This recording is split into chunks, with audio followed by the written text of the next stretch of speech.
안녕하세요. 벅차는 비트코인입니다.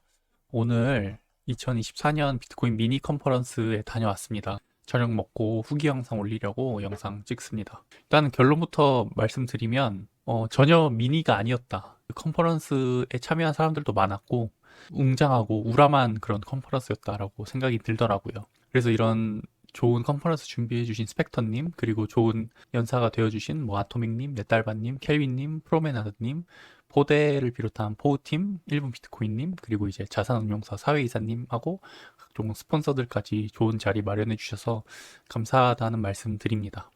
비트코인 온리 컨퍼런스로서 정말 좋은 시간을 보냈고, 제가 상반기에 비트코인 2024 서울이라는 행사도 갔었거든요. 그거는 이제 한국에서 있는 첫 비트코인 온리 행사라는 점에서 의미가 있었고, 그거는 이제 글로벌해서 좋았어요. 해외에서 온 스피커들도 많았고, 실제 참가자들 중에 이제 외국인들도 많았고, 영어 동시 통역을 제공하기도 했고요. 근데 이건 반대로 로컬한 느낌이 나서 그대로 좋았습니다. 그러니까 한국에 대해서 더 자세히 얘기할 수 있다는 점, 예를 들어 뭐 특정 한국인, 그리고 특정 과거의 법무부 장관 등 이런 분들에 대해서도 얘기할 수 있고, 저번에 있을 때는 이제 그 동아시아 좀 묶어서 다뤘었거든요. 일본에서 오신 스피커분도 있었고, 중국에서 오신 스피커분도 있었는데, 오늘은 그냥 이제 한국 더 자세하게 얘기할 수 있어서 유대감이 느껴지는 그런 행사였습니다. 그리고 제가 1분 비트코인님께 잠시 저를 소개드릴 시간이 있었거든요. 제가 벅차는 비트코인이다 이렇게 했는데, 솔직히 좀 걱정을 했어요. 약간, 듣보가 누군데요? 이러실까봐. 갑분싸 될까봐 걱정을 했었는데, 막, 기분 좋게 반응해 주셔서 잘 보고 있다, 막 이러면서, 진짜 인싸답게 반응해 주셔서 감사했습니다. 사진 살짝 보여드리면, 이렇게 지하에서 진행을 했었고요. 이렇게 이 문을 열고 들어가면, 이런 식으로 돼 있었어요. 그래서 여기 자리가 한 200개 정도 있었고, 한 80명 이상은 오셨던 것 같아요. 그리고 이거는 밴드고, 이거는 이제 순서 같은 거 나와 있고, 여기 조그만 QR에는 10사토시씩 들어있어가지고, 그거를 받았고, 그리고 요거는 약간 책갈피처럼 쓰는 것 같아요. 그래서 뭐, 각각의 강연에 대해서 짧게만 다루고 넘어가 보면, 스펙터님이 처음에 올라오셨는데, 저는 마지막에 1년 동안 어떤 비트코인 뉴스들이 있었는지를 개괄하는 게 되게 좋았어요. 인간이 보통 1년 뒤는 좀 과대평가하고 10년 뒤의 기술 발전은 과소평가한다라고 얘기를 어디서 들었었거든요. 근데 그 1년 동안의 일들을 쫙 보니까 비트코인의 발전은 올 한 해에도 정말 끊임없이 발전했구나라고 생각이 들어서 그게 참 좋았습니다. 그 다음에는 이제 아토믹 비트코인님 올라오셨는데 이제 주제가 국가 정부가 주도하는 돈은 무조건 실패한다 이런 내용이었거든요. 왜냐하면 결국엔 사람들이 선택해야 되고 그 사람들이 선택하면 기업도 선택을 하고 그다음에 이제 국가도 받아들이게 될 테니까요.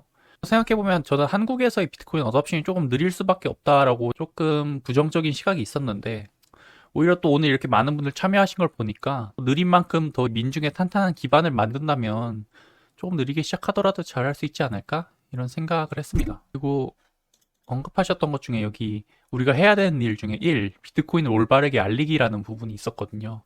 그래서 이거 얘기하실 때는 또 저 혼자 약간 나름의 사명감을 느끼고 또 벅차 올랐습니다.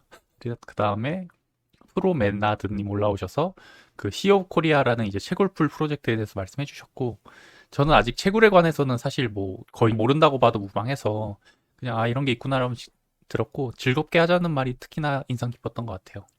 그 다음에 이제 포우의 대표님 올라오셔서 비트코이너들이 하는 말 중에 have fun staying poor이란 말이 있거든요. 이건 이제 비트코인이 없는 사람들에게 너는 지금도 그렇고 미래에도 그렇고 가난할 테니까 그러고 살아라 이런 의미인데 거기에 이제 let's를 붙이면 지금 비트코이너들이 굉장히 검소하게 살고 있지만 그거를 즐기자. 우리 스스로 지금 굉장히 거짓골을 하고 살고 있지만 그걸 즐기자 이런 말이 돼서 그게 좋았습니다.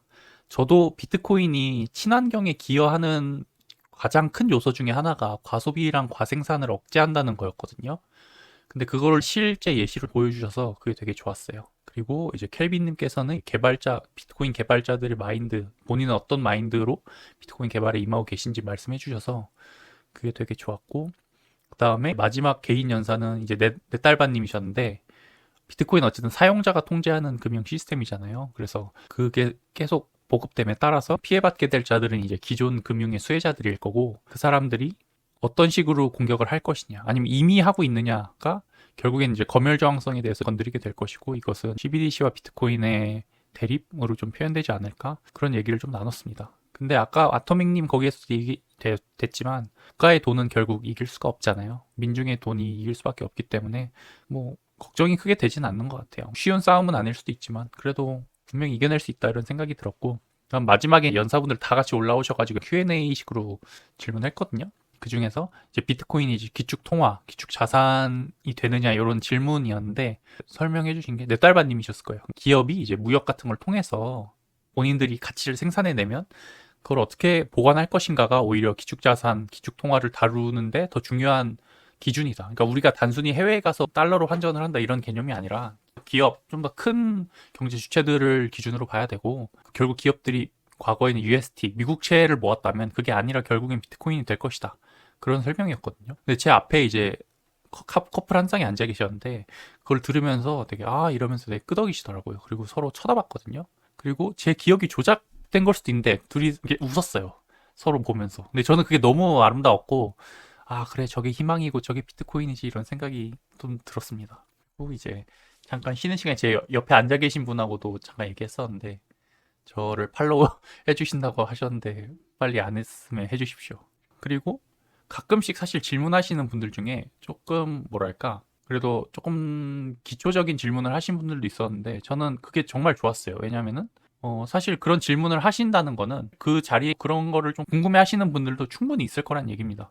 이제 질문하신 분들의 태도도 굉장히 겸손하게 질문을 해주셨고, 그리고 또 친절하게 답변을 해드렸고, 뉴비들의 유입이 계속 있다라는 얘기는 다 그런 질문들을 언젠간 한 번씩 거쳐가야 되잖아요. 사실 그런 것들은 언제나 있을 수밖에 없습니다. 그런 게 계속 있다는 게 오히려 비트코인이 더 확장되고 있다라는 의미라고 전 생각을 해서 그래서 정말 좋았어요. 그래서 후기 짧게 이 정도로 남기고 그냥 연례 행사가 됐으면 좋겠습니다. 다들 새해 복 많이 받으십시오. 감사합니다.